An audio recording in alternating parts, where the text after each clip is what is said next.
Vocês crerem verdadeiramente que Deus, Ele está aqui? Verdadeiramente. Olha agora, nem todos podem responder. Olha o domínio próprio agora, porque está todo mundo coçando quando eu fizer a pergunta. Todo mundo querendo responder, mas nem todos podem responder nesse momento. Você se baseia no quê para fazer essa afirmação? Você disse que Deus, Ele está aqui. Amém? Amém. E agora? Você se baseia no quê? No que você se baseia para fazer? Mas vamos abrir aí em Mateus capítulo 18, versículo 20. Vamos comprovar verdadeiramente, através da palavra de Deus, que a palavra de Deus é um fundamento sólido, confiável para todos os cristãos. Se está escrito, você tem que crer verdadeiramente na palavra de Deus. Mateus capítulo 18, versículo 20. Nós cremos porque a palavra do Senhor nos afirma. Também vos digo que se 2 de vós concordarem na terra acerca de qualquer coisa que pedirem, isso será feito por meu Pai que está nos céus. Porque onde estiverem 2 ou 3 reunidos em meu nome, aí estou eu no meio deles. Amém? Aleluias! Glória a Deus! Então a palavra de Deus é um fundamento. É o nosso fundamento. Nela a gente pode confiar. Somente na palavra de Deus. E hoje nós vamos falar sobre o crer. O crer da Bíblia. Por favor, Marcos 16 foi o elo de ligação que o pastor deixou na semana passada, que está ligando essa palestra do crer. Marcos 16. Quem crê e for batizado será salvo, mas quem não crê será condenado.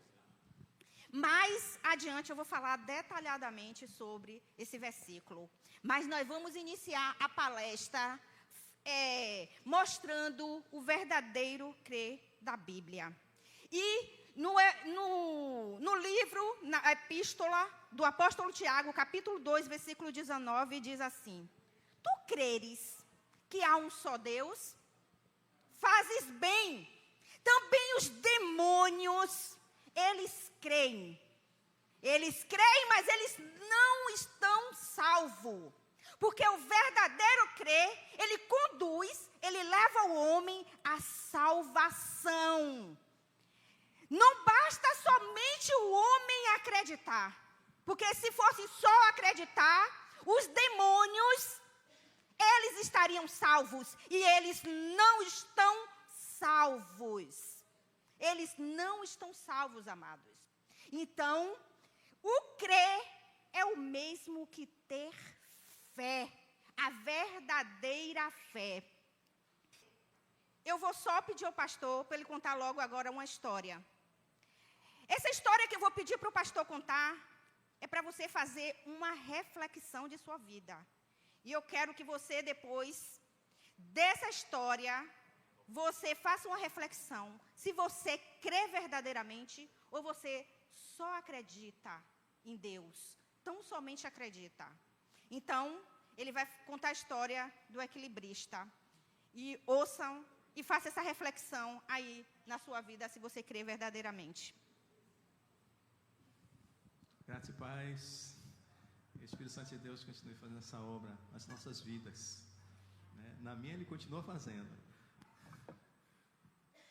Essa história relata um homem equilibrista que ele ganhava dinheiro, fazendo esses malabarismos de cidade em cidade. E toda a cidade que ele chegava, juntava muitas pessoas. E nessa cidade que ele chegou, foi divulgado o trabalho dele. E no dia exato, aglomerou muita gente, né, para vê-lo fazer a arte do malabarismo. Ele subiu num prédio, né, e passou uma corda de um prédio a outro. Esticou essa corda, e aí pegou a sua vara. Antes de atravessar, ele perguntou para o pessoal lá embaixo: vocês acreditam que eu atravesso por essa corda, vou de um lado a outro? Aí o povo, né? O povo quer ver mesmo o espetáculo. Aí todo mundo gritando: acredito, bora, quero ver e tal. Fez aquele barulho todo. Ele aí pegou a vara, e aí lá vai ele, né? Andando por cima da corda, se equilibrando. Foi lá e voltou. O povo aí aplaudiu, foi aquela gritaria. Aí ele aí de novo: agora vocês acreditam que eu vendo os meus olhos, vou de um lado ao outro? Aí o povo mais ainda, aplaudiu ainda, gritou mais ainda. Ele aí vendou os olhos dele, pegou a vara e sem enxergar nada, ele saiu devagarzinho, foi lá e voltou. O povo gritando, pulando, fazendo aquela euforia. Ele disse: agora, quem acredita que eu com os olhos vendados, coloco uma pessoa aqui nos meus ombros, vou no lado do outro? Aí o povo daí está assoviando, gritando. Aí quando o povo calou a boca, ele disse: agora você, venha. Ele disse: eu não. Eu digo: você não acredita? Venha, suba aqui. Aí, eu não. Aí, você aí, de azul, bora, venha cá. Não, eu não vou não. Você disse que acreditava, padre, mas eu não vou não. Aí foi de um em um, ninguém. Aí quando ele já estava desistindo, sempre tem um ousado, né? Levantou a mão: eu vou. Ele disse: você vem mesmo? Vou. Aí o cara foi lá, subiu no prédio, ele vendou os olhos, se agachou, o cara montou aqui nas costas dele, e o povo lá naquele suspense, o peso dobrou, né? A corda balançando, aí lá vai ele, passo a passo, foi lá e voltou. Pense na alegria, todo mundo pulando, gritando, aplaudindo. Ele ganhou muito dinheiro fazendo isso. Qual a moral da história? Quem creu realmente? Aquele que confiou a vida dele nas costas daquele equilibrista. Os demais só cria da boca para fora. Não sei se eu posso concluir, que eu gosto dessa história, porque é exatamente o que acontece no mundo inteiro. Todos dizem que creem em Deus, mas são poucos os que confiam a sua vida nas mãos do Senhor Jesus Cristo, crendo que Ele jamais deixará você perecer nesse mundo aí fora. Todos creem, mas quem realmente confia, entrega a sua vida nas mãos do Senhor. E esses são os poucos. Pois bem, então somente esse homem, ele confiou a vida dele na mão daquele equilibrista. E aí agora você, a sua reflexão: você confiaria a sua vida? Então reflita se você crê verdadeiramente. Mas qual a definição de fé? O que verdadeiramente é fé? Vamos abrir nossas Bíblias na carta aos Hebreus, capítulo 11, e vamos ver a definição de fé. Tudo que está sendo dito aqui na palestra é a palavra de Deus, é verdadeiro. Talvez alguns de vocês nunca leram a Bíblia como vão ler hoje. E vão sentir que ela é viva e eficaz e gera fé aos nossos corações. Epístola do apóstolo Paulo aos Hebreus, capítulo 11, versículo 1, diz assim: ora, a fé é o firme fundamento das coisas que se esperam e a prova das coisas que se não veem. Então, hoje nós vamos sair aqui com esse versículo da pontinha da língua. Por isso eu quero que vocês respondam o que é fé. Fé é o firme, vamos juntos, É o firme fundamento das coisas que se esperam e a prova das coisas que não se veem. Ou seja, o homem, o verdadeiro cristão, ele não necessita, ele não precisa ver para crer. Por isso que existe a diferença entre o credo cristão e o crer do mundo lá fora. Porque o crer do mundo lá fora, ele se baseia naquilo que os olhos humanos podem ver. Está apoiado no braço forte dele, do homem, em fazer aquilo que ele deseja e que ele quer. Principalmente quando o homem tem dinheiro. Ele se torna uma pessoa prepotente, arrogante e acha que o dinheiro pode fazer tudo, pode comprar tudo. E ele se acha o bambambam, o dono de todas as coisas. E a fé dele se baseia naquilo que as vistas dele está vendo. Enquanto o cristão verdadeiro, ele se baseia na convicção do coração. E a convicção é a prova verdadeiramente que o homem crê. Não está baseada no braço forte do homem. Não está baseada no dinheiro do homem. Ela está baseada no poder de Deus, que permite o homem fazer aquilo que ele deseja e que ele quer. Nós não fazemos nada por nós mesmos. Se fosse por mim, Rosângela não estaria aqui nesse altar agora, não estaria pregando a palavra de Deus. Mas eu estou aqui porque Deus assim quis, porque o Senhor aqui me trouxe a este lugar. Então, tudo que a gente faz é através de Deus, pelo poder de Deus. É Ele que faz todas as coisas.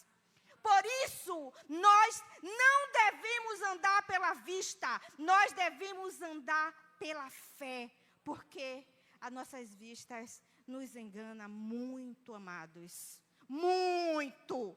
Às vezes você está se sentindo lá nas alturas, se achando, mas diante de Deus, nada aquilo é verdadeiro, nada é real.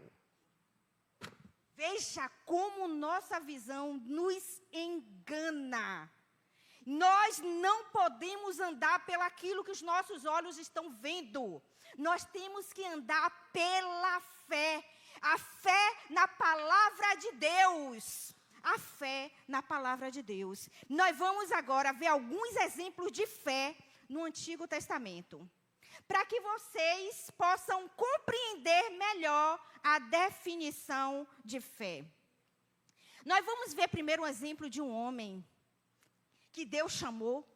Esse homem se chamava Abraão. Deus chamou Abraão e disse: olha, você vai ser o pai de uma grande nação. Seu Gilvan, se Deus chamasse o senhor e dissesse isso, você, Gilvan, vai ser o pai de uma grande nação. Você nem filho tinha? O senhor irá acreditar? A verdade. Diga a verdade. Eu acho que eu não ia acreditar, não. Eu vou ser sincera e verdadeira. Eu acho que eu não acreditaria nisso. Meu Deus! Mas Deus chamou Abraão e disse... E Abraão, ele creu. E nós vamos ver agora Deus fazendo essa promessa a Abraão e Deus cumprindo. Abra no livro de Gênesis, no capítulo 12. O título é Deus chama Abraão e lhe faz promessas. 12, versículo 1. Ora, disse o Senhor a Abraão, sai da tua terra, da tua parentela e da casa de teu pai, e vai para a terra que eu te mostrarei. De ti farei uma grande nação, e te abençoarei, e te engrandecerei o nome. Sê tu uma bênção. Então, Deus prometeu. Agora vamos ver Deus cumprindo. Lá na carta aos Hebreus, capítulo 11, versículo 8. Vamos ver Deus cumprindo a sua promessa. Carta do apóstolo Paulo aos Hebreus, capítulo 11, versículo 8. Antes de ler, né, quando vocês abrem, você vê que o apóstolo Paulo, já tendo conhecimento do Antigo Testamento, já tendo conhecimento dos fatos, ele cita a passagem em que Abraão, né, foi chamado por Deus lá atrás. Ou seja, a fé do apóstolo Paulo baseada na palavra de Deus. Ele agora afirma: pela fé, Abraão, sendo chamado, obedeceu, indo para um lugar que havia de receber por herança, e saiu sem saber para onde ia. Então Deus, ele cumpriu a palavra dele. Porque Deus, ele viu que Abraão era um homem de fé. E ele viu justamente aí, quando Deus chamou Abraão e disse: Abraão, olha, saia do meio do seu povo, do meio da sua parentela. Olha, vá para uma terra que eu ainda vou te mostrar. Abraão imediatamente seguiu a voz de Deus. Ele ouviu a voz do Senhor. Então, assim, Abraão demonstrou para Deus que ele cria verdadeiramente na palavra de Deus. E aí, então, Deus fez ainda outras promessas a Abraão. Deus disse a Abraão que a mulher dele, Sara, era uma mulher estéril, avançada na idade, não menstruava mais, que ela iria dar um filho a Abraão. E Deus mostrou por que Sara ela seria muito importante para a salvação da humanidade. Então Deus chama Abraão e diz isso a Abraão. Faz essa promessa para Abraão. Nós vamos ver Deus fazendo essa promessa que aos nossos olhos, porque fé é isso, aos nossos olhos isso parece ser impossível. Mas para Deus, nada é impossível. Vamos ver Deus prometendo a Abraão e depois Deus cumprindo. Gênesis capítulo 18, versículo 10 e 11. Disse um deles, um dos anjos que foram avisar a Abraão: certamente voltarei a ti daqui a 1 ano, e Sara, tua mulher, dará à luz um filho. Sara o estava escutando à porta da tenda, atrás dele. Abraão e Sara eram já velhos, avançados em idade, e Sara já havia cessado o costume das mulheres. Viram aí? Avançada em idade, não menstruava mais. E agora vamos ver Deus cumprindo a sua promessa. Em Gênesis capítulo 21. Pronto, deixa aí marcar. Volte de novo para lá, para Gênesis 19, o versículo que ele leu. 18. Eu gosto dessa passagem, porque é algo que acontece também nos nossos dias, quando nós duvidamos daquilo que o nosso raciocínio não consegue admitir, daquilo que a nossa mente não consegue absorver. Então, você viu que Deus prometeu a Abraão um filho, e Sara já havia cessado o costume das mulheres. Ela vai explicar o que é isso. Mas mais adiante, no versículo 12, diz algo que aconteceu. E assim, pois, riu-se Sara consigo, dizendo: terei ainda deleite depois de haver envelhecido, sendo também o meu senhor já velho? Sara riu, fez gozação, né, da promessa, porque ela achou isso impossível. E disse o Senhor a Abraão: por que se riu Sara, dizendo: na verdade gerarei eu ainda, havendo já envelhecido? Haveria coisa alguma difícil ao Senhor? Ao tempo determinado, tornarei a ti por esse tempo da vida, e Sara terá um filho. Aí você vai ver lá adiante que Sara negou. Versículo 15. E Sara negou, dizendo: não me ri, porquanto temeu. E ele disse: não digas isso, porque te riste. Ou seja, porque você riu. Lendo assim, parece uma coisa simples, né? Mas eu penso que o anjo, na verdade, deu um esporro em Sara. Alguém, quando duvida daquilo que você afirma, você fica satisfeito? Quando você diz uma verdade, conta uma coisa e a pessoa diz: duvido, você fica aborrecido, né? Porque alguém está duvidando da sua palavra, como se você fosse mentiroso. Aí, o anjo do Senhor deu um esporro, disse: por que Sara riu? Porventura, e agora eu estou dando a entonação de voz que eu penso que o anjo fez. Por que Sara riu? Porventura haveria alguma coisa impossível para Deus? Pois ao seu tempo, Sara, você vai ter um filho, e ponto final. Aí Sara ia pio. Como foi o nome do filho de Sara? Isaac, que significa riso, justamente porque ela riu. Agora vamos comprovar a promessa de Deus. Deus fez a promessa a Abraão e agora vamos ver Deus cumprindo a promessa. Gênesis capítulo 21, 1 e 2. Até o 3. É o 3. E o Senhor visitou a Sara, como tinha dito, e fez o Senhor a Sara como tinha falado, e concebeu Sara, e deu a Abraão um filho na sua velhice, ao tempo determinado que Deus lhe tinha dito, e chamou Abraão o nome de seu filho que lhe nascera, que Sara lhe dera, Isaque. Viram aí?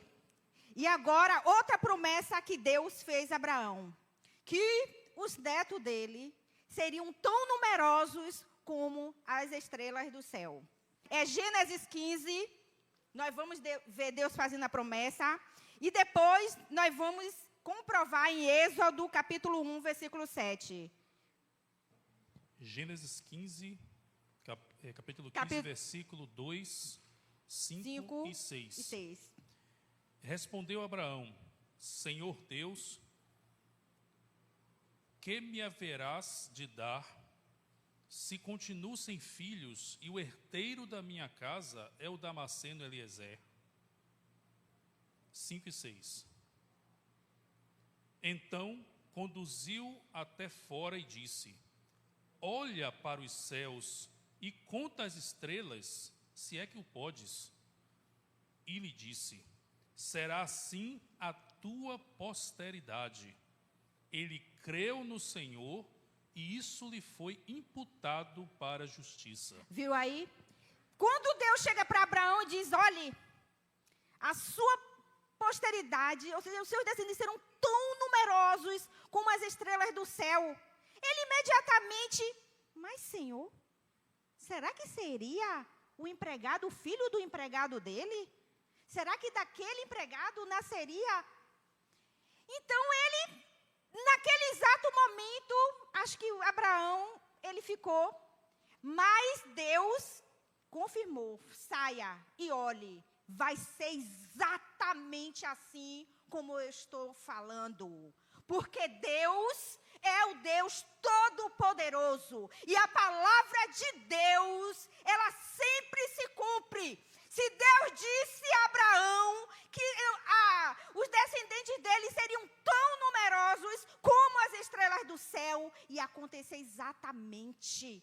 Isso é para abrir seus olhos, que quando Deus disser que vai acontecer assim com você, Nildes, você tem que crer verdadeiramente, porque Deus, Ele é todo-poderoso para fazer aquilo que Ele bem quer, que bem apraz, e nós, seus filhos, temos que fazer como Abraão, crer somente. Vamos ver o cumprimento lá em Êxodo. Capítulo 1, versículo 7. Ok? Glória a Deus. O Deus do impossível. Amém, aleluias. Glória a Deus. Os filhos de Israel frutificaram e aumentaram muito, e multiplicaram-se, e foram fortalecidos grandemente, de maneira que a terra se encheu deles. Oh, glórias! Não merece um glórias, não, amado. Aleluias! A palavra de Deus se cumpriu em aquele homem que nem estava crendo. Verdadeiramente viu a palavra de Deus, ela se cumprindo. E também Deus ainda faz uma outra promessa a Abraão, que na posteridade dele viria o Salvador da humanidade. Ah, o Salvador do mundo. De quem que ele estava falando? Gálatas capítulo 3, vamos comprovar aí. Epístola aos Gálatas, capítulo 3, versículo 16. Vamos comprovar aí essa promessa do Senhor fez a Abraão. Gálatas 3,16. Todos acharam? Ora, as promessas foram feitas a Abraão e ao seu descendente. Não diz e aos descendentes, como se falando de muitos, porém como de um só, e ao seu descendente, que é Cristo. Aleluias! Amém!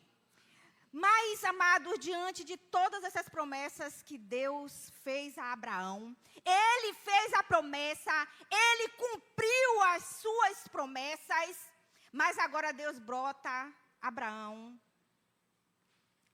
Quando li, eu disse, poxa, Deus botou Abraão paredão. Bora ver agora se ele vai recuar ou se ele vai seguir em frente, demonstrando na prática verdadeiramente a sua fé.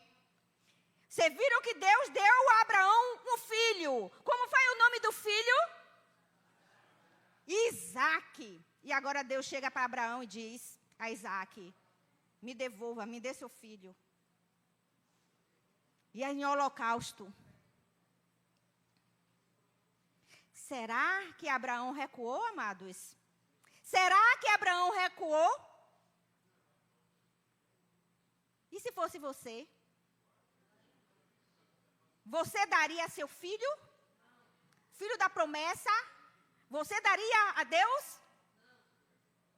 Abraão não recuou. Deus pediu e ele levou o filho dele. Daí então, por isso que Abraão, ele é considerado como pai na fé. Porque nenhum momento que Deus chamou Abraão e botou ele em uma prova dura, difícil, ele não recuou. Ele não recuou de maneira nenhuma. Agora nós não. Nós basta dar só em uma prova que a gente já está se lamentando, fazendo e acontecendo. Oh, meu Deus! Por que isso está acontecendo comigo? Porque logo comigo? Parece até que eu sou grande coisa, né? Que eu vou chegar diante de Deus, porque não pode acontecer nada comigo. Se eu estou com uma dor de cabeça, oh meu Deus, por que eu estou com uma dor de cabeça? Levanta a igreja inteira para orar pela minha dor de cabeça. Porque eu sou cristã e não posso ter dor de cabeça.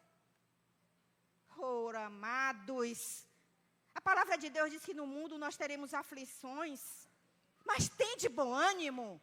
Tem de bom ânimo, igreja, porque o Senhor venceu este mundo. E nós venceremos juntamente com Ele. Basta tão somente a gente crer. Se a gente está passando uma dificuldade neste momento, eu lhe digo, creia no Senhor. Creia no Senhor. E Ele vai fazer tudo além do que você está pensando ou imaginando. Porque Ele é o Deus Todo-Poderoso. Ele é o Criador de todas as coisas.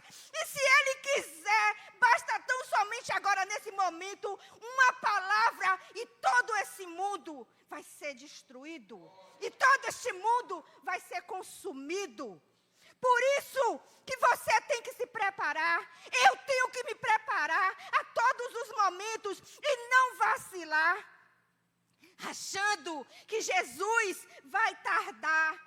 E eu te digo que Ele não vai tardar. Não vai tardar. Não vai tardar. Ele não vai tardar. Levanta a igreja, se ergue em nome de Jesus Cristo. Se ergue.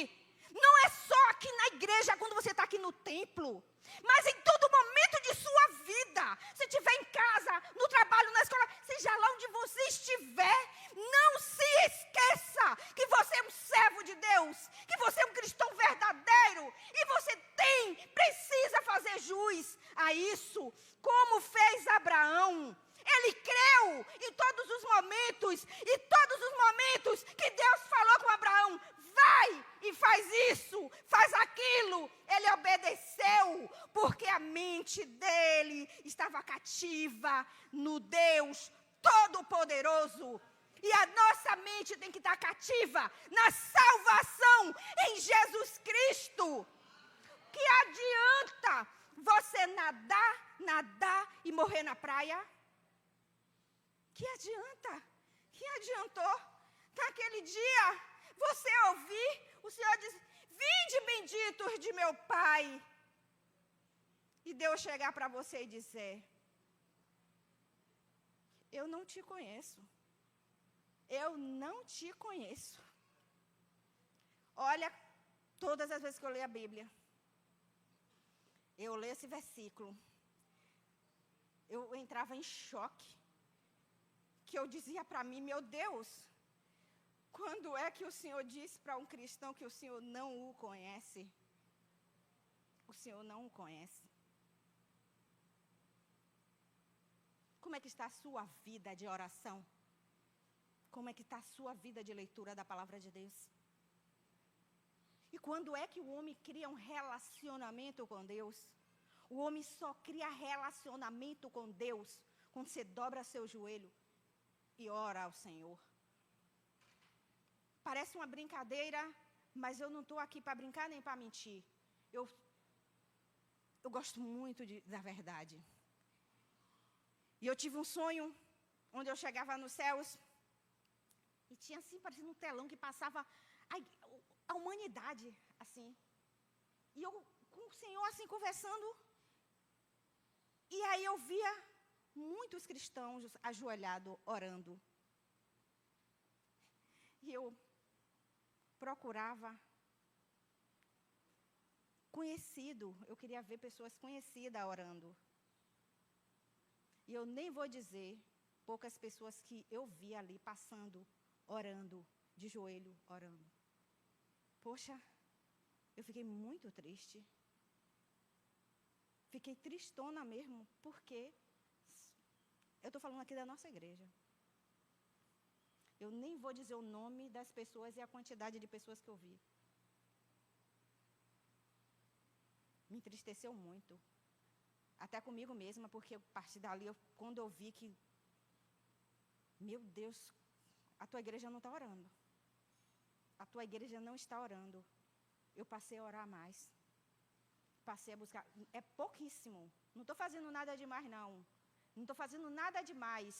E nem quem está orando, os que eu vi, também não estava fazendo nada demais. É obrigação. Tem que fazer para criar intimidade e relacionamento com Deus. Mas eu vi ali que a igreja não estava orando. E eu creio que era isso o propósito desse sonho que eu tive. É mostrar. A igreja precisa orar. Nós precisamos orar, mas eu não gosto de orar. É chato, é preguiça, é tudo. Mas é chato no início. Mas quando você cria relacionamento, quando você cria o costume, é prazeroso. Sabe por quê? Que você não dobra o joelho. Não é assim não. Ô cabeça, como diz o pastor, não é assim não.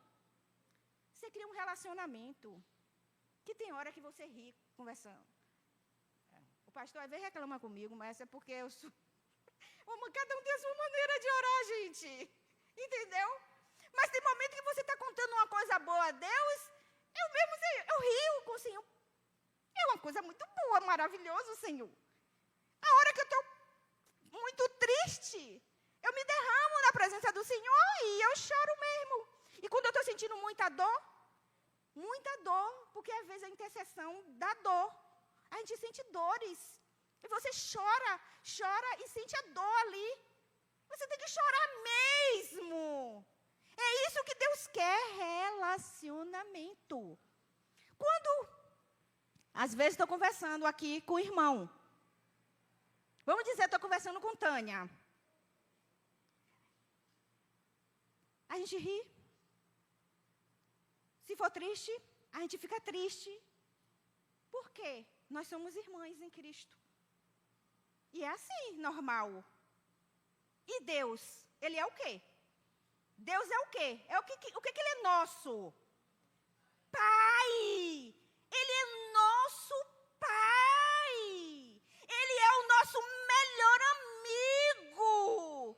É nele que nós temos que confiar! E é nele que nós temos que criar relacionamento, de contar as coisas, de rir na presença dele, de chorar na presença dele. Deus pediu o filho Isaque e ele não voltou atrás. Abra no livro de Gênesis. Gênesis capítulo 22, versículo do 1 ao 3, e depois do 9 ao 12. E aconteceu, depois destas coisas, que tentou Deus a Abraão e disse-lhe: Abraão? E ele disse: Eis-me aqui. E disse Deus: Toma agora o teu filho, o teu único filho Isaque, a quem amas, e vai-te à terra de Moriá, e oferece-o ali em holocausto sobre uma das montanhas que eu te direi. Então se levantou Abraão pela manhã de madrugada e albardou o seu jumento e tomou consigo 2 de seus moços e Isaque, seu filho, e fendeu a lenha, ou cortou a lenha, para o holocausto, e levantou-se e foi ao lugar que Deus lhe dissera. Agora versículo 9 ao 12. E vieram ao lugar que Deus lhe dissera, e edificou Abraão ali um altar, e pôs em ordem a lenha, e amarrou a Isaque, seu filho, e deitou sobre o altar, em cima da lenha. E estendeu Abraão a sua mão, e tomou o cutelo para imolar o seu filho. Mas o anjo do Senhor lhe bradou desde os céus, e disse: Abraão, Abraão. E ele disse: Eis-me aqui. Então disse: Não estenda a tua mão sobre o moço, e não lhe faça nada, porquanto agora sei que temes a Deus, e não me negastes o teu filho, o teu único. Viram aí, então, amados? Levantou Abraão os seus olhos e olhou, e eis que um carneiro detrás dele, travado pelas suas pontas no mato, e foi Abraão e tomou o carneiro e ofereceu um holocausto em lugar do seu filho. Deus é o Deus da providência. Ele logo providenciou o cordeiro para o holocausto, porque verdadeiramente Deus estava provando mais uma vez a Abraão, e ele foi aprovado. E você tem sido aprovado diante de Deus? Nas suas lutas, nas suas batalhas, né, Aninha, que não são fáceis, mas osso duro de roer. Vou ficar ali confiando em Deus, confiando na palavra de Deus, confiando nas promessas de Deus, porque a palavra de Deus sempre se cumpre, porque Deus não é homem para mentir, e nem filho do homem para se arrepender. Porventura diria Deus e não faria? Ou falaria e não confirmaria? De maneira nenhuma, amados. Porque Ele sempre vela e zela pela sua palavra para assim se cumprir. Mas, ainda vou, mas só mais um. A Bíblia está cheia, recheada de homem de fé. Mas eu ainda vou mais um testemunho no Antigo Testamento. Nós vimos que Abraão, ele teve um filho Isaque, e Isaque teve um filho chamado Jacó. Jacó, ele lutou com o anjo e Deus mudou o nome dele para Israel. Israel, ele teve 12 filhos que se constituíram nas 12 tribos de Israel. E eles estavam, o povo de Israel, o povo judeu, ele estava nessa época cativo, lá no Egito. Então, o que foi que Deus fez? Levantou um libertador chamado Moisés, para guiar o povo dele em direção à terra prometida, a terra de Canaã. Mas antes de entrar na terra de Canaã, Deus mandou que Abraão escolhesse 12 chefes. De cada tribo de Israel, ele escolheu um homem, um chefe. Para quê? Espiar a terra prometida, para ver se era uma terra boa verdadeiramente. Então, Moisés escolheu e eles foram. Dentre esses 12 homens, teve 2 homens que se destacaram na sua fé, Caleb e Josué. E aí você vai ver que crer verdadeiramente é confiar em Deus, inteiramente em Deus. Agora, 12 homens, porque só 2 se destacaram, amados? Só 2 tiveram a verdadeira fé. E você acha que na igreja é diferente? Não é diferente, não. Não é diferente, porque são muitos chamados. Mas aqueles que obedecem, aqueles que têm compromisso com o reino, com a obra do Senhor, são poucos. Vamos ler aí essa passagem no livro de Números. Livro de Números, capítulo 13. Vamos ler do 1 ao 3. E depois nós vamos pular para Números 14, 1 e 2. Números, capítulo 13, versículo de 1 ao 3. 12 homens são enviados para espiar a terra de Canaã. Disse o Senhor a Moisés: envia homens que espiem a terra de Canaã, que eu hei de dar aos filhos de Israel. De cada tribo de seus pais enviareis um homem, sendo cada qual príncipe entre eles. Números 14, 36 ao 38. Os homens que Moisés mandara a espiar a terra e que, voltando, fizeram murmurar toda a congregação contra ele, infamando a terra, estes mesmos homens que infamaram a terra morreram de praga perante o Senhor. Mas Josué, filho de Num, e Caleb, filho de Jefoné, que eram dos homens que foram espiar a terra, sobreviveram. Viram aí? Todos os outros morreram de praga no deserto. Somente Josué e Caleb entraram na terra prometida, porque eles creram verdadeiramente em Deus. E, amados, os outros morreram, por quê? Quando chegaram na terra, viram que a terra realmente era boa, maravilhosa, emanava leite e mel, os frutos maravilhosos, mas tinha gigantes ali. Então, se eles fossem para aquela terra, eles seriam mortos. Então, eles recuaram. Mas Josué e Caleb, não. Deus prometeu, e nós vamos entrar sim, e nós vamos entrar e vamos conquistar a terra prometida, porque o cristão não deve andar por vista, ele deve andar pela fé no Senhor, porque nós vimos no exemplo aí do cartão, que as nossas vistas nos enganam muitas vezes. Mas no Novo Testamento, vamos passar agora 2 exemplos no Novo Testamento. Bem, tinha um jovem. Esse menino, ele era lunático. E os pais dele, amados, não aguentavam mais, não suportavam mais ver o sofrimento de seu filho. Qual é o pai e a mãe aqui que quer ver seu filho sofrendo? Me responda. Ninguém.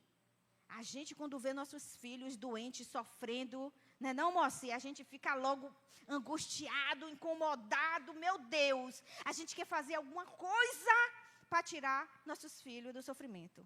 Aliás, a gente passa até dos limites, né? A gente nunca quer ver nossos filhos sofrendo nada. Que se a gente pudesse, tomava a frente e resolvia tudo. Então, esse pai, o filho lunático, foi o que ele fez? Foi procurar os discípulos de Jesus. E chegando lá com os discípulos de Jesus, ele disse: olha, meu filho é lunático, é doente. Ora ele se joga no fogo, ora se joga na água. E eu trouxe ele aqui para que vocês possam libertar, curar meu filho. E o que foi que aconteceu? Os discípulos não conseguiram. Não conseguiram. E aí aquele reboliço, aquela multidão. E aí vem Jesus Cristo. E quando Jesus vem, o que está acontecendo? E aí então o pai sai correndo ali no meio daquela multidão e diz para Jesus: olhe, eu trouxe meu filho para que seus discípulos pudessem curar. Mas eles, não conseguiram. Aí Jesus olha para os discípulos, incrédulos. Aí diz ao pai, vem cá, você crê? Imediatamente, como todos nós aqui, ou o pessoal lá do mundo, não, eu creio. Quando a ficha caiu, que ele viu que ele não cria nada, que ele acreditava, mas ele não tinha verdadeira fé. Aí ele vai e pede a Jesus: me ajuda na minha fé. Aí Jesus: vá buscar seu filho. E ele foi buscar o menino e trouxe o menino e Jesus curou. Marcos capítulo 9, versículo 23. Mas essa história, se acelerar dá tempo, não dá, pastor? Então vamos ler ela toda, que eu só ia ler um versículo, mas é uma história muito interessante, uma verdade muito interessante. Marcos capítulo 9. Quando vocês abrirem, diga aí amém, por favor, para o irmão ler. Vai do 14? Leia todo. Marcos capítulo 9, do 14 ao 29. Todos acharam? É fantástico. A gente vê o poder de Deus se manifestando, milagres, assim, na prática. Para a gente crer verdadeiramente no poder de Deus.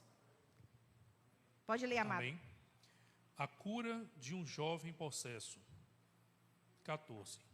Quando eles se aproximaram dos discípulos, viram numerosa multidão ao redor e os escribas discutiam com eles.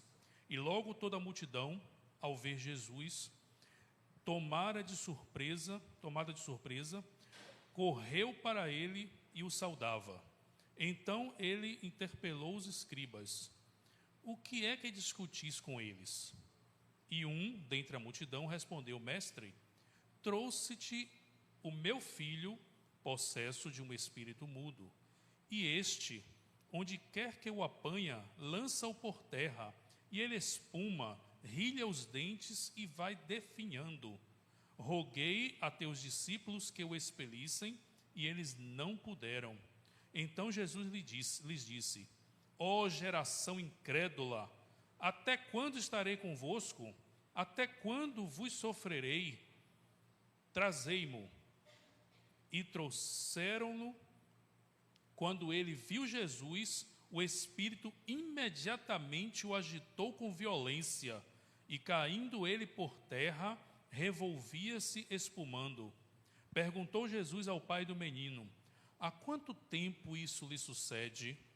Desde a infância, respondeu.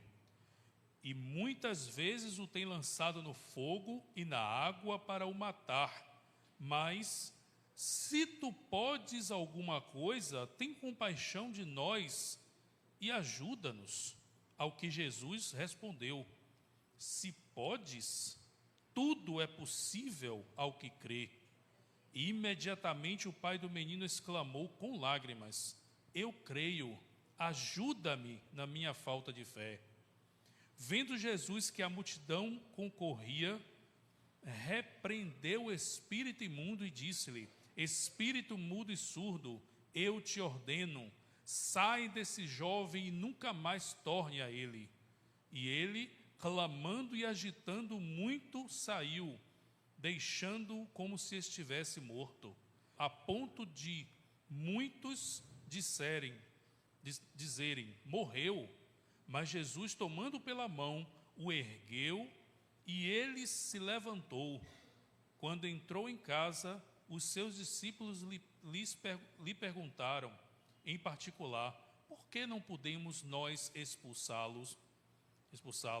Respondeu-lhes, esta casta não pode sair, senão por meio de oração e jejum.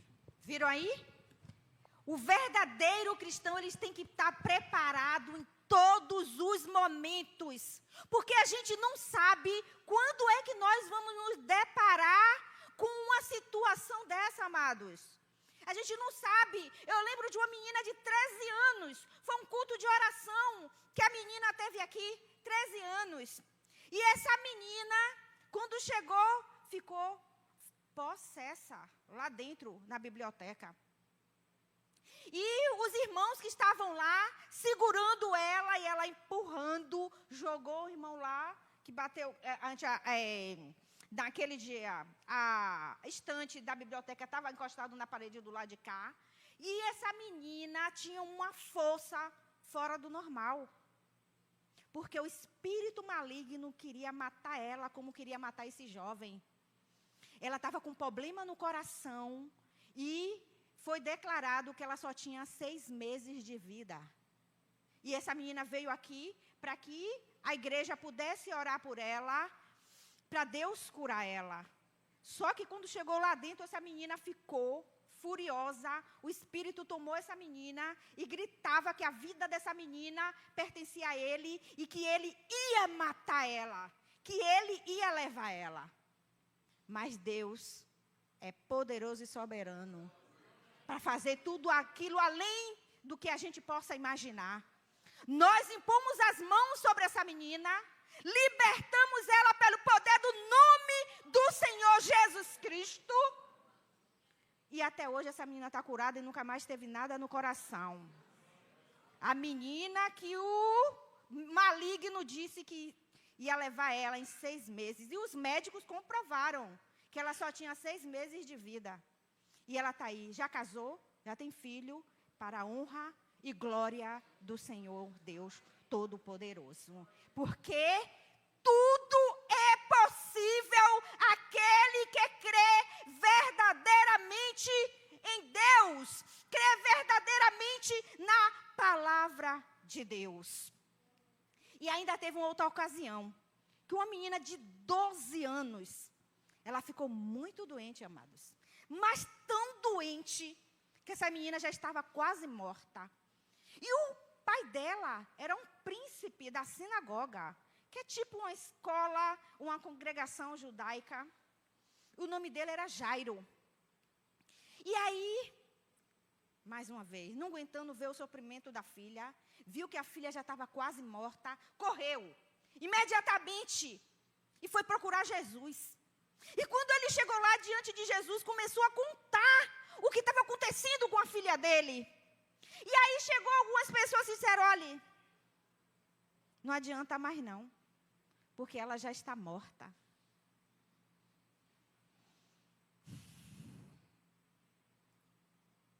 Tudo é para você refletir, para mim refletir. Reflita aí, sua filha está morta.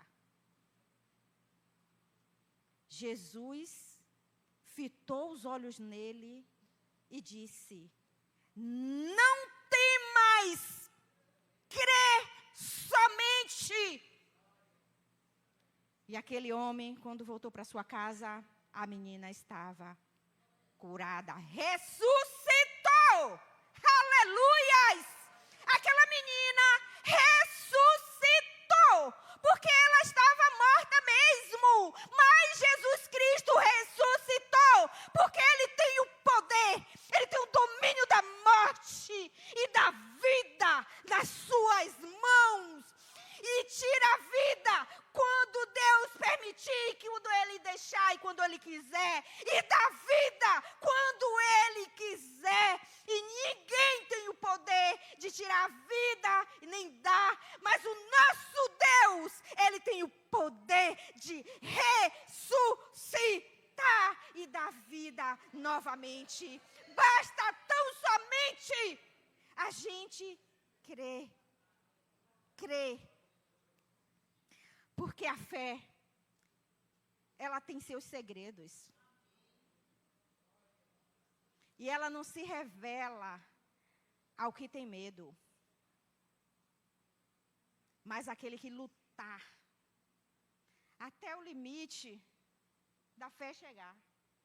Como a canção que nós vamos ouvir agora, intitulada A Fé.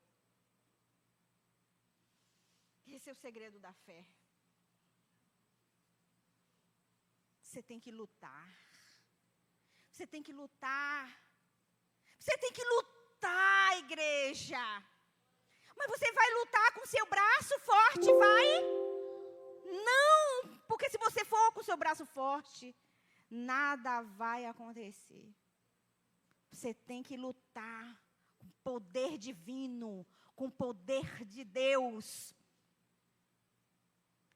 Vamos orar e clamar e suplicar para que Deus te renove, te restaure e para que você fique, crendo verdadeiramente no poder de Deus. Porque o que é a fé?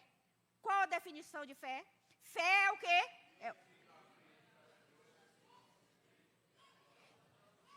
De novo, a fé é o firme fundamento das coisas que se esperam e a prova das coisas que não se veem.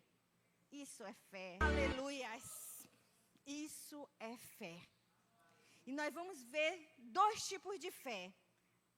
Na verdade, vamos ver a fé natural, que é aquela fé que já nasce com o homem. Mas, sem o conhecimento da verdade, o que é que acontece? A fé tende para os erros, fanatismo, superstições. Porque essa fé que já nasce com o homem, quando este homem ainda não tem um encontro verdadeiro com o Senhor Jesus Cristo, que é a palavra de Deus que liberta o homem. Então, enquanto esse homem não tem esse encontro com Cristo, enquanto ele não é liberto, ele tende para qualquer lado. Ou seja, se você tiver com algum problema, te chamar para o espiritismo e disser que lá você vai ter a solução deste problema, imediatamente você está lá. Se te chamar para o candomblé, imediatamente você vai estar lá, porque ali vai estar a solução do meu problema. E aí, aquela espada de Ogum atrás da porta, aquelas superstições, sal grosso, pé de coelho. Eu tinha um, sabia? Eu tinha um quando eu estudava. Eu estava fazendo, é que agora mudou tudo, eu já nem sei, mas é o 2º grau na época. E eu tinha num caderno, eu tinha um pé de coelho branquinho, que eu todos os dias estava com ele ali, levava para a escola o tempo inteiro. Pura superstição. Pura superstição.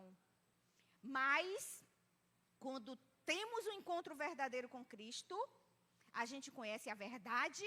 E o que é que a verdade faz conosco? Nos liberta. Nos liberta dos erros, da superstição, do fanatismo. E aí você passa a ter o conhecimento do Deus vivo, do Deus Todo-Poderoso. É o versículo que está aqui na porta, eu nem vou abrir, que está aqui no muro.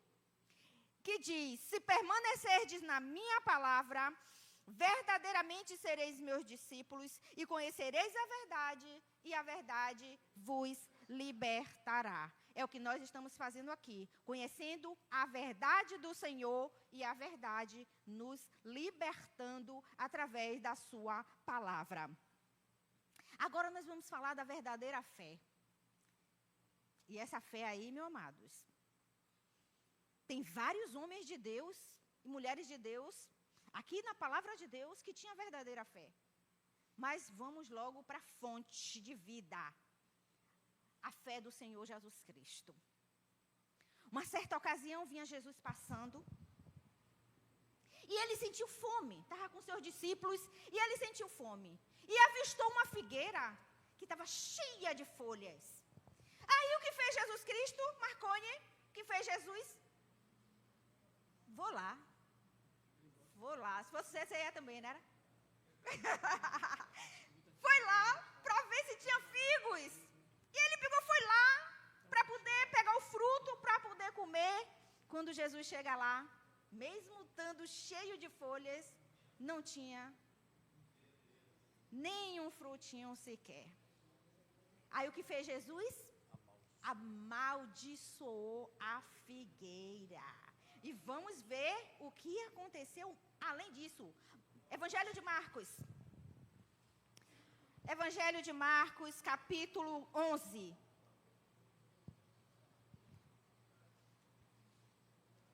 Evangelho de Marcos, capítulo 11, versículo de 12 ao 14 e depois do 20 ao 24. Todos acharam? Versículo 12. No dia seguinte, quando saíram de Betânia, teve fome. E vendo de longe uma figueira com folhas, foi ver se nela, porventura, acharia alguma coisa. Aproximando-se dela, nada achou, senão folhas, porque não era tempo de figos. Então lhe disse Jesus: Nunca jamais coma alguém fruto de ti. E seus discípulos ouviram isto. Versículo 20. E passando eles pela manhã, viram que a figueira secara desde a raiz. Então Pedro, lembrando-se, falou: Mestre, eis que a figueira que amaldiçoaste secou. Ao que Jesus lhes respondeu: Tende fé em Deus, porque em verdade vos afirmo que se alguém disser a este monte, ergue-te e lança-te no mar, e não duvidar no seu coração, mas crer que se fará o que diz, assim será com ele.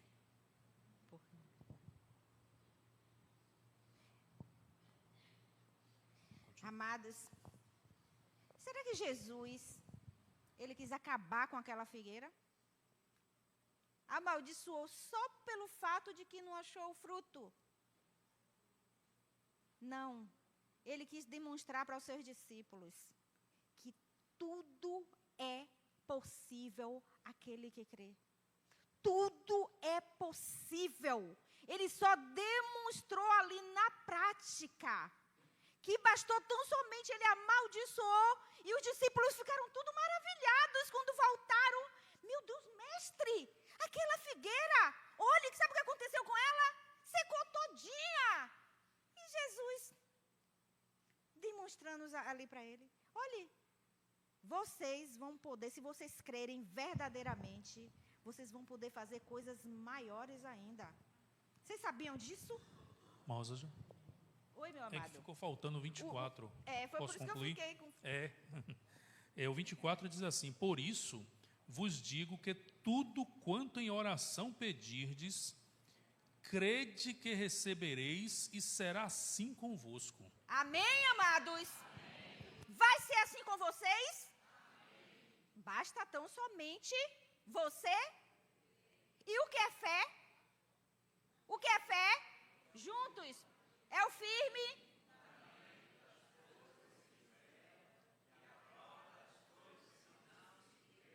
Que o cristão não deve andar por vista.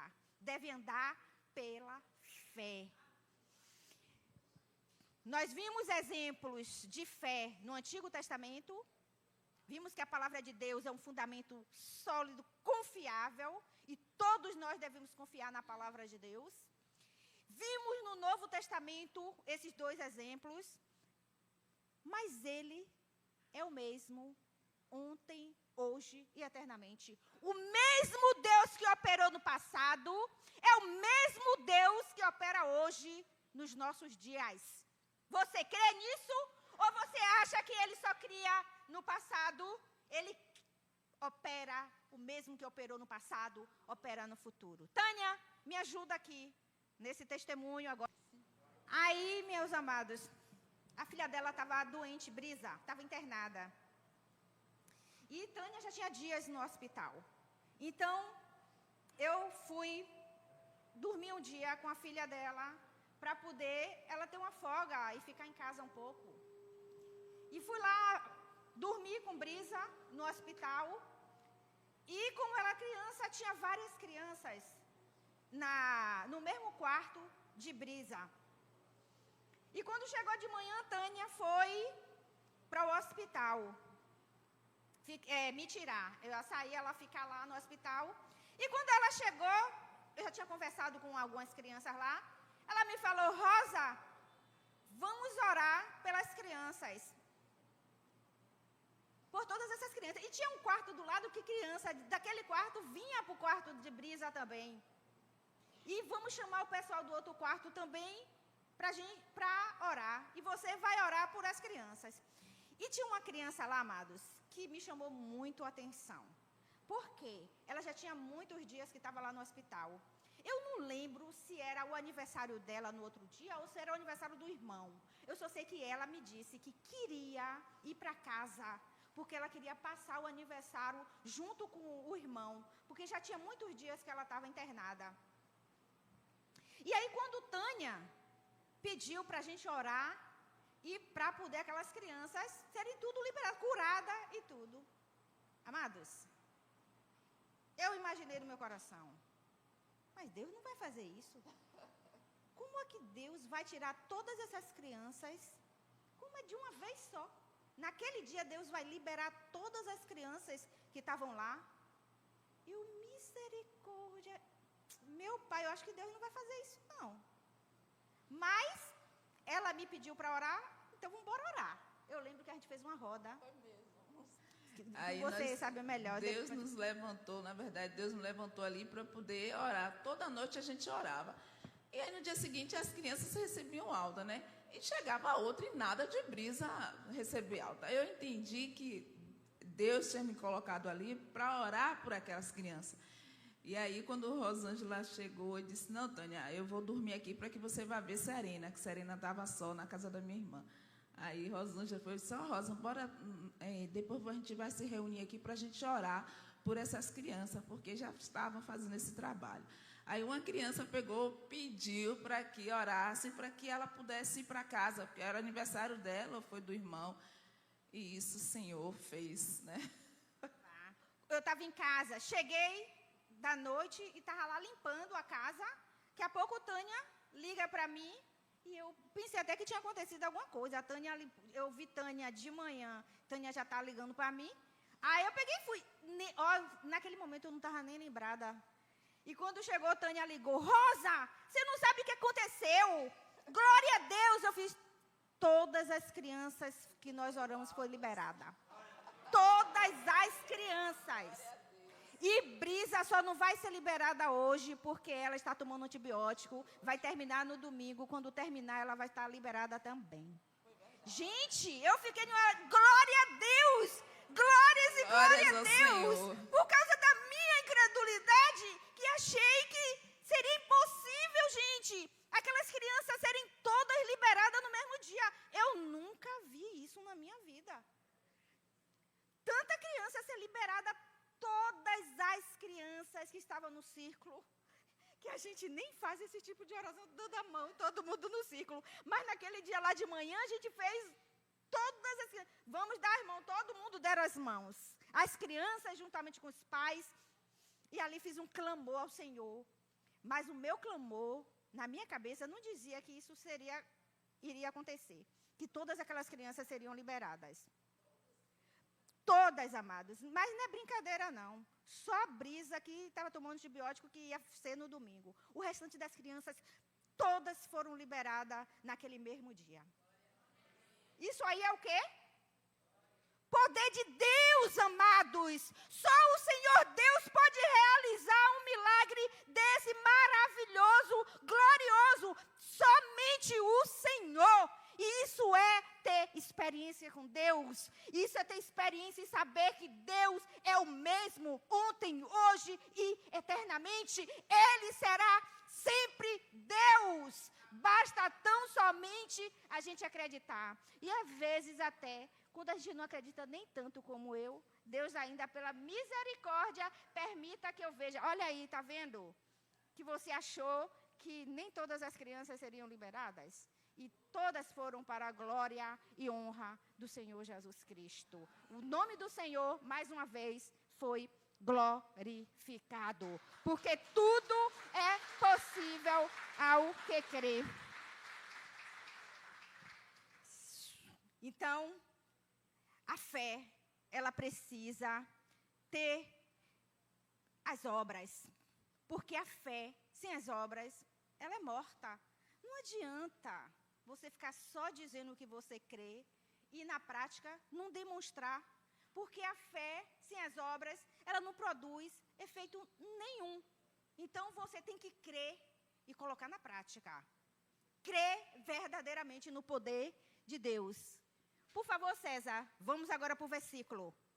Versículo de Marcos, o elo de ligação, Marcos 16:16. Vou pegar isso aqui para poder seguir. Amém? Aqui. Então, vamos ver agora.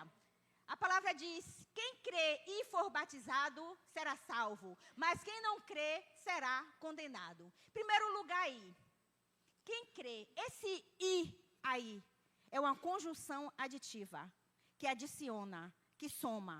É a soma das duas coisas. Você, não basta você dizer assim, não, eu creio e está muito bom. Porque os dois requisitos para a salvação, quais são os dois requisitos para a salvação do homem? Crer e ser batizado. Não adianta você dizer, não, eu só creio e já estou salvo. A palavra de Deus não disse isso. A palavra de Deus disse, não, basta só crer ou ser batizado. Porque tem igrejas lá fora que realmente dizem que basta você só crer, não precisa você descer as águas do batismo.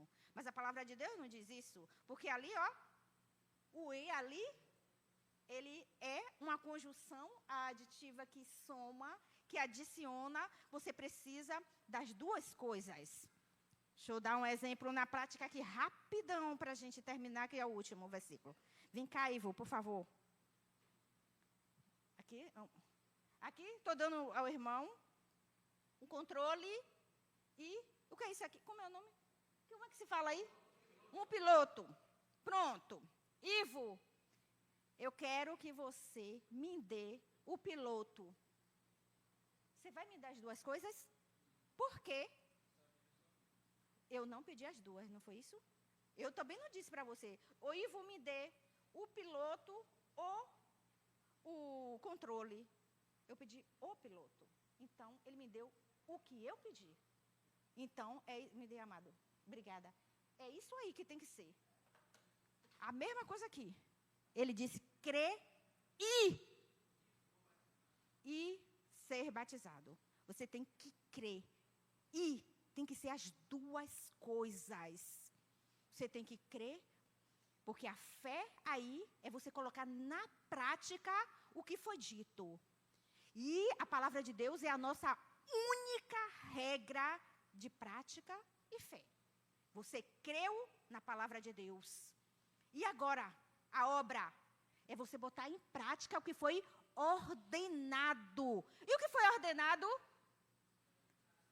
Ser batizado. Ser batizado. Para que você possa ser salvo. Porque o batismo, ele simboliza morte e ressurreição. Ou seja, quando o homem ele é mergulhado nas águas do batismo, simboliza que ele morreu juntamente com Cristo. Todos os seus pecados foram apagados. E quando você levanta, você ressuscitou juntamente com Cristo. Você agora é uma nova criatura. Você é um vaso novo. Tudo o que aconteceu no seu passado, passou. E Deus está contando a partir de agora. Porque você agora é uma nova criatura. Mas se você não desce as águas do batismo, é porque você não teve a verdadeira fé. Ou seja, a sua fé não foi o suficiente para produzir frutos concretos na sua vida. Então, eu vou entender que você não está salvo ainda. Você vai estar aguardando o juízo final. Porque para você ser salvo, você necessita crer e ser batizado. Então, aí está. Quem crê e for batizado será salvo, mas quem não crê será condenado. Então, este foi o elo de ligação que foi deixado da palestra passada para a minha, para a palestra do crer. Mas você vai me dizer, e o que é que eu faço então? Para ser produzido no meu coração a verdadeira fé que salva, leva o homem à salvação. Vamos ver lá na carta aos Romanos o que é que diz? Carta aos Romanos, capítulo 10, versículo do 13 ao 17. Porque todo aquele que invocar o nome do Senhor será salvo. Como, porém, invocarão aquele de quem não creram? E como crerão naquele de quem não ouviram? E como ouvirão se não há quem pregue? E como pregarão se não forem enviados? Como está escrito, conformosos são os pés dos que anunciam coisas boas. Mas nem todos obedeceram ao evangelho, porque Isaías diz: Senhor, quem acreditou na nossa pregação? E assim, a fé vem pela pregação, e a pregação pela palavra de Cristo. Então, a fé, a verdadeira fé, vem pelo conhecimento da palavra de Deus. A fé vem quando você crê verdadeiramente no Senhor Deus, no Senhor Jesus Cristo. Então, quando você ouve, como você está ouvindo agora, vai gerando na sua alma. A palavra de Deus vai te libertando, a palavra de Deus vai te curando, vai gerando a verdadeira fé no conhecimento da palavra de Deus. E aí você sente um desejo ardente na sua alma, no seu coração, de cumprir todos os requisitos, de descer as águas do batismo. E ali você, depois das águas do batismo, se torna uma nova criatura. E até mesmo, amados, o Senhor Jesus Cristo, ele foi batizado. E ele disse que era para se cumprir toda a justiça. Se Jesus Cristo, que é o próprio Deus, ele foi batizado para que se cumprisse toda a justiça, quem somos nós? Quem é o homem? Quem é o homem para rejeitar o batismo? Achar que somente creu, ótimo, já estou salvo. Não. Você tem que preencher os dois requisitos da salvação: crer e descer as águas do batismo, para que você possa confirmar a sua salvação. Mas, vou perguntar, vocês, todos, será que já preencheram esses requisitos? Você já creu? Você já desceu as águas do batismo? Se você não fez isso, está na hora de providenciar o batismo. Mas, o que é o batismo? O que é que significa o batismo? Qual a importância do batismo para a vida do cristão? Então, sobre o batismo, vocês vão ouvir tudo na próxima semana, que o presbítero Paulo Galvão, ele vai passar para vocês tudo a respeito do batismo, importância, simbolismo do batismo, tudo que você necessita para saber sobre o batismo. Então, vou deixar o mesmo elo de ligação. Vou deixar o mesmo elo de ligação para o presbítero Paulo Galvão. Quem crê e for batizado será salvo, mas quem não crê será condenado. Que o Espírito Santo de Deus continue operando abundantemente na vida, no coração de toda a igreja, em nome do Senhor Jesus Cristo, renovando a nossa fé, renovando de uma maneira gloriosa, cada vez mais e mais. E a gente crê cada dia mais e mais no nosso Deus, que é o único Deus e que nunca falha. Crê, igreja, crê somente. Deus abençoe a todos. Continue abençoando a todos, em nome do Senhor Jesus Cristo.